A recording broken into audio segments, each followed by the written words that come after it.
জাকাতের টাকা কি গরিব আত্মীয় স্বজনদের নতুন জামা কাপড় কিনে দিতে পারবো? জাকাতের টাকা দিয়ে গরিব মানুষকে কাপড় চোপড় কিনে দিতে পারবেন কি না, এটার উত্তর দেওয়ার আগে আমি একটা এক্সাম্পল দিতে চাই। এক্সাম্পল, উপমাটা আমি একটু বলি। আপনার কাছে একজনের টাকা পাবে, 200 টাকা পাবে।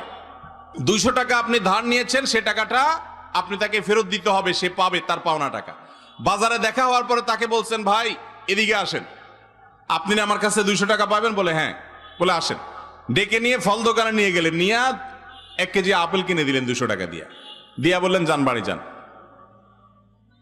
উনি যদি বলে ভাই কাহিনী কি? বলে কাহিনী হলো 200 টাকা পাবেন না, আপনি আপেল কিনে দিলাম, বাড়িতে চলে যান। কি বলেন? মায়ের একটাও নিচে পড়বে? আমি তোমার থেকে টাকা পাবো, টাকা দিয়ে কি আমি আপেল খাবো না টকটামোটো খাবো সেটা তো আমার ব্যাপার, তুমি আমার আপেল কিনে দেওয়ার কি? আল্লাহ তাআলা কোরআন কারীমে বলেছেন ওয়াফি আমওয়ালিহিম হাক্কুল লিস-সাইলি ওয়াল মাহরুম।